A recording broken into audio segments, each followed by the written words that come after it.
Is it hard to become a real estate agent? I literally get asked this question all the time. Noelle, is it hard? I couldn't pass the test. Somebody told me it's hard to pass. Is it difficult to become a real estate agent?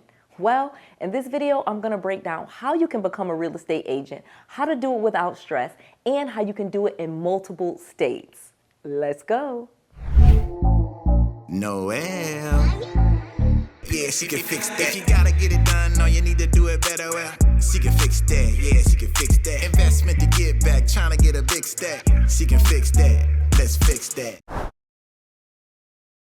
In this video, I'm going to share with you the #1 way to become a real estate agent without the hassle or the stress. I'm going to share with you 3 traps that people fall into all the time that stops them from becoming a real estate agent. And last but not least, I'm going to give you my super secret way on how I make millions of dollars in commissions as a real estate broker. Real estate agent is one of the best careers. So many people think that it's a difficult career because so many people are not able to pass the exam, or they see that real estate agents, there's so many of them and all of these different myths out there. But real estate agent is a great career. One of the reasons why I chose to become a real estate agent and got my real estate license back in 2006 was because I wanted to make more money as my own person. As a real estate agent, you are able to kind of control your time. You get to decide what type of clients you want to work with. Do you want to work with buyers? Do you want to work with sellers? Do you want to sell businesses? Do you want to sell residential? Do you want to sell commercial? There are so many different options when it comes to real estate agent that it is a great career where many people can do many different things and all different types of personalities, genders, sex, religions, all those different types of things work as a real estate agent. Because being a real estate agent is really like being a local professional, you literally can move into an area, have lived there for many years, or anything in between and be successful as a real estate agent. So let's talk about how you get it done. So the first thing that you need to do to become a real estate agent is to go to real estate school. You will become what's called a salesperson. So in order for you to become a real estate agent, you are actually a real estate salesperson, and you will sign up for real estate school as a salesperson. Every single state has their requirements on how many hours of real estate school is required. For example, in Florida, it's 63 hours. You'll have to take a class, and in many cases, you can get that done in 1 week because you can do it in person or you can do it online. And what's amazing about real estate school is it's not very expensive. In many cases, you can go to real estate school for less than $1,000. And in fact, I've known people that have gone for less than $500.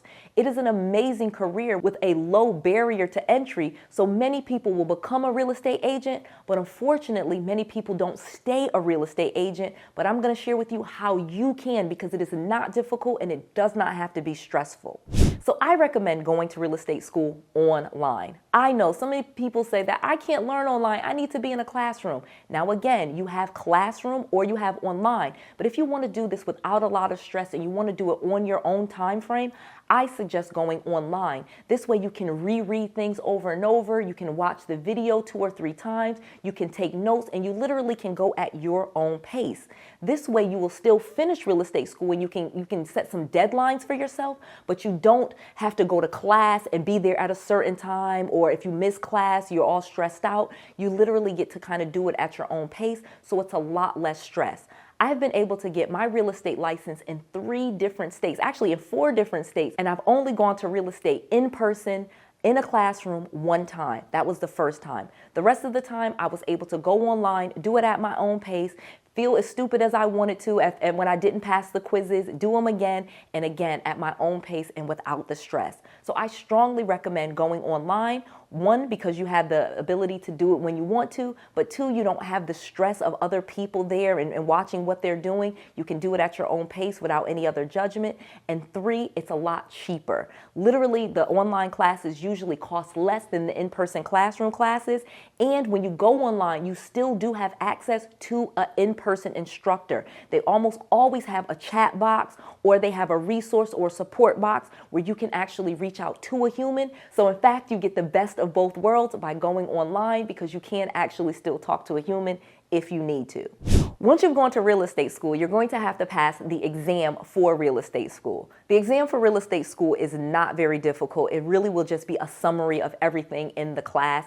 And in many cases, they will let you take the exam more than one time if you don't pass it. And again, you have a long time to pass the real estate exam for the school. That's the first exam. It is not very difficult. Almost everyone is able to pass that exam. The real exam would be the state exam. This is the exam that most people struggle with, and I'm going to tell you how you cannot struggle with the state real estate exam. As someone that has taken the real estate exam 3 or 4 different times in different states, I can tell you unequivocally it is not an easy exam. I literally have 2 master's degrees, and I can tell you unequivocally I have failed the real estate exam before. Literally the last time, before the last time, I failed it. I had to take the broker exam 2 times for Florida in order to pass it. The benefit of actually failing the test is that you get to see the areas that you didn't pass on, and you can study for those areas and usually pass it again the second time. So let me explain. So when you go to take the state exam, it is very intense. You will either have to go in person to a proctor place. They're going to make sure you're not wearing anything. They're going to make sure that you don't have any notes, no phones, no nothing. It's going to be this cubicle. They're going to be watching you like a hawk. Or you're going to have to do it online with a proctor. And again, same thing. They're going to be watching the entire time. You're not going to be able to touch anything. If you even look away and touch something, they will end the exam right there. It is very intense. However, you can actually fail the exam and take it again. You just have to pay. So do not put a lot of stress on yourself that, hey, I did not pass this exam, because in most cases you will pass it the second time, because you can ask to see the test that you failed, and you won't be able to see the questions, but they will tell you what the questions were about. So let me tell you, for my situation, I had so much trouble figuring out the seller credits versus the buyer credits. Again, I don't even know why they were asking me this. The title company and the title attorney does all of these calculations anyway. You're never having to manually count up what the seller credits are for the tax prorations or the insurance prorations. I don't know, but they ask you this question. So when I failed my exam, I saw that those were the questions that I failed on, and I was then able to study for those questions. And when I took the test the second time, I passed. It literally is not that stressful. And I know so many people that literally go into the test thinking, I'm going to fail the first time, I'm going to get to see what I failed on, and then I'm going to study and take it again. And that is how most people, so many people that I know, have passed the real estate exam. And it's okay if you have to take it twice. Not a big deal. It only costs like $30 or $40 to take the exam again. And that is how you should do it without stress. Another trick that people do in order to pass the test is to ask for the test in Spanish. Now, even if you don't speak Spanish, you would want them to do that, because the questions are actually worded different, and then you translate the question into English.